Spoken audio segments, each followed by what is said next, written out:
Here's Wilkins on a drive, goes strong to the basket. Noguera wiped it out. Mad Ants on a counterattack. Crawford drops it for C.J. Fair, who dunks it! Oh, he went up there. Did he get up there? Wow! Bolden's the open man. Let's go the three. No. Mitchell on a rim wrecker! Look out! Tony Mitchell got up there where the air is rare. Mad Ants 38, Sevens 30. A long jumper is offline, and the rebound goes to Bolden. Chest pass ahead. Noguera is wide open. Oh, and it won't come any easier than that. 108-106. Emmett driving. He's bumped. Puts it up. Scores! Scores! Incredible! Pump fake that went out front to Seeley. Stolen away. It's an open basket. What goes up must come down for Trey McKinney-Jones. He has 11. Now running up the floor, here is Waynes to the left hand down the lane. His shot was blocked by Noguera from behind. Mad Ants will run it out. An advance for Ramon Harris. Feeds it to Fair, down the lane, down the basket! Howard looking for the screen, gets it from Frisbee, pulls up, here he goes for the record. Got it! History! History in Fort Wayne! And a foul. The announcement is being made here. 2-point basket. You just saw and heard one of the great moments in NBA D-League history. The basketball is being taken out of the game. The bat faked him out a little bit. How about this? Well, as long as he stays way up near the top of the building, there won't be an issue. He's flying around the State Farm side. Perhaps he's checking out the great low rates that State Farm offers. Like a good neighbor. Yeah, that's right. Like a good neighbor indeed. Bill Hazen reporting courtside. Happy to have you with us. Les Schroeder twisting the dials in beautiful Sioux Falls. Our good wishes to Les. Turns out on the scheduling, we get Les doing a lot of our games for the Sioux Falls audience, and we always love to have him on board with us. We know we're in good shape with Les around, no doubt about it. So, Les, great to have you with us. Here is Talton. It's fed to Fair. Near the foul line, penetrating. The ball went off of his leg. He recovered, now shoots, bounced around, no, tipped out of there, and right into the hands of Dawkins. Ahead to Drew. Drew will back it out near the half-court line, and Sioux Falls will get into their stuff, as we like to say, into their attack. Mullins out front. He's covered by Chris Porter. Mad Ants are going to a small unit here, a speed unit. Dawkins, 3-ball on the way. Didn't get it. Rebound fought for. The Mad Ants get it out of there. Now into the forecourt, Trey McKinney-Jones. He's wearing a protective mask after an accident here 2 games ago. I'll tell you, the physical play is picking up in the league quite a bit. Ask Ramon Harris, ask Trey McKinney-Jones. Here's a drive. Emmett with a 360 spin and score. Emmett with a total of 18 points in the ball game. Wow. 8 of 12 from the field. Here's a feed in for Mullins. The ball was stripped away. Fort Wayne has it. Porter stole it. Emmett on a drive. He's held, drives, scores, and was fouled. Drew tried to hold him. Drew tried to hold him and could not. He tried for almost a bear hug defense, and he still scored on him. 20. Well, let's see now. Technical foul on Sioux Falls number 7, Andre Dawkins. Andre Dawkins gets a technical, so Andre Emmett will shoot that one first, and then he'll have one more. First one is no good. Now we'll see an attempt at the conversion, if you will, of the three-point play. That goes with the with his 8th field goal of the ball game. So here's an attempt to convert the three-point play. So Drew is out of there. And another foul shot is good. Emmett drops it in. He has a total of 19.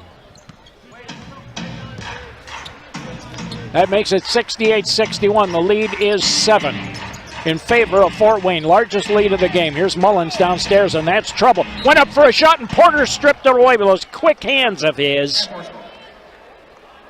Out of bounds. Sioux Falls retains possession. A.J. Davis is in the lineup. Let's see, deep release. They just beat the 5-second count on that. Palo down the lane, kicks it over to Davis. Pump fake, and he's called for traveling as he tried to dribble to his right. The ball goes over, and Fort Wayne gets it back. 7-point lead. As we mentioned, this is their largest lead of the game. Just double checking on that. Yep. And Sioux Falls has had the largest lead for either team at 8. That was in the early moments of the ball game. Talton, pace has slowed down a little, but boy, we still have a lot of points on the board. 68-61. C.J. Fair called for traveling. Tried to go this way, that way, came back to the left hand, but he was called for a travel. Ball goes over, 1:08 remaining here in the second quarter of play. Now the Skyforce will run it walk it into the forecourt. A.J. Davis on a drive down the lane. The ball stripped out of his hands by Chris Porter and went out of bounds to whom? They're going to talk about it.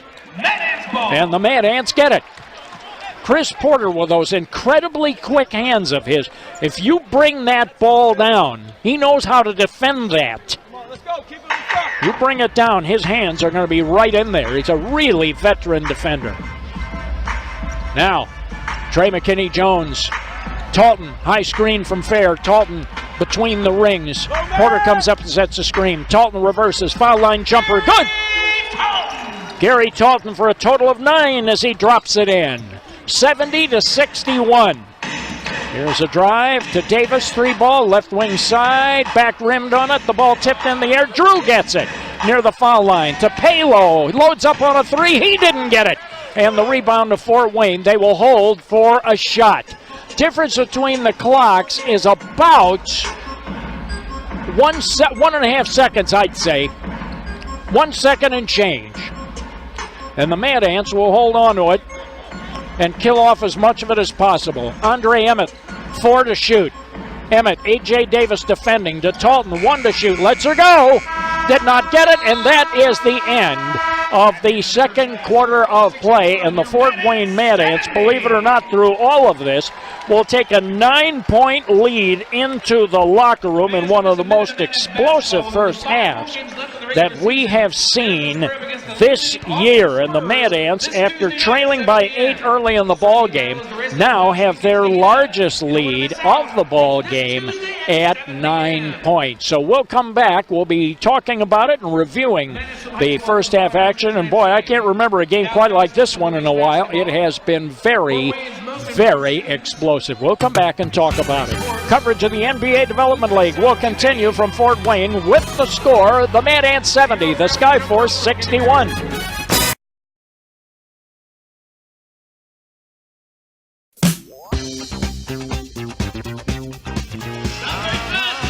Very hard first half of play. Very well played by Iowa, who leads in the ball game 60-49. Bill Hazen back courtside, joined by Shovelin Jim. Jim Shovelin, indeed. Now, we saw a good first half, and I think Iowa came out very determined to not put their focus on the roster shortages.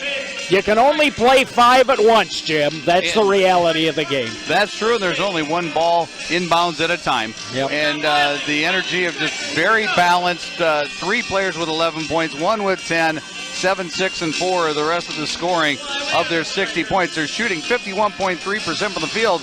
And interestingly enough, even better from behind the three-point line. They are 58.3% from behind the arc and hitting 81.3% of their free throws. 13 of 16 on the night for their 60 points. Now, on the other side of the scorecard, the Fort Wayne Mad Ants shooting over 50% from the field at 51.2, but just 4 of 14 from behind the three-point line, about 29%, and they've only been to the line 5 times. In fact, C.J. Fair is the only Mad Ant player to go to the free throw line. He is 3 for 5 on the night, giving the Mad Ants their 49 points. But Iowa playing very good ball, not turning the ball over a lot, and taking all kinds of advantage of their speed when the Mad Ants have that big lineup in of 7-foot Travis Hyman and Shane Whittington 6'11". Yeah, that is a big group. There's no question. Both of these teams, Jim, are coming off victories over Rio Grande Valley. The Mad Ants won at Rio Grande Valley on Saturday, and then the Vipers went up to Des Moines and lost on Tuesday night. That was a heck of a win, really, for Iowa. Very impressive. It looked to me, and I had a chance to watch a good part of that game, I got the impression that Iowa is really starting to put it together. I think so, too, and I watched a little bit of it myself. Iowa now 13-12 on the season and authors of 3 wins in a row. Yep. So they're getting hot at the right time coming out of the D-League Showcase. And this second half of the season, if you will, it is such a tightly knotted race in that Central Division anyway that the Mad Ants are leading with a 17-11 record. But, as we said, the energy right there at 13-12 on the season. I think this is a good object lesson in the way basketball is played in this league. Early in the season, the Mad Ants had an awful lot of NBA players who were sent on assignment here, and I think it created a situation where it was difficult because of the shortage of time with those players, the need for them to play. It was difficult to get the offense fully installed. I think Iowa had their own version of the same type of problem. A lot of teams, I think, in the league have. And now here we see the Mad Ants starting to put it together. I get the impression, maybe it's just me, I think the overall quality of play improves at this time of the year as teams get down to their basic stuff. Yes, rosters get solidified, and players have been around long enough to buy into the system of the coach in the D-League. You know, most of the D-League teams, of course, are the primary affiliates of the parent club. Now, the Mad Ants, conversely, are with 13 different teams, so they're getting players from all over the NBA coming in and having to learn Connor Henry's system. Now, Iowa, with their Memphis affiliation, know what is expected of them when they come down the NBA assignment, so keeps a little continuity there as well. Sure does. I think that's going to be a great relationship, Iowa and Memphis. Memphis has been so good in recent years, and I also think if you take a look at the brain trust there, they're very well aware of minor league basketball. They have been for many years. They have deep roots in it. And I think they have the type of organization where it's probably a little easier for them to find a player if they need one than it may be for some other teams who are more oriented strictly toward college and toward the traditional college route. Well, and of course, one of Fort Wayne's favorites, Dwayne Tickner, former head coach of the Mad Ants with the Grizzlies now. He is a D-League veteran, knows he's been there, he's done that.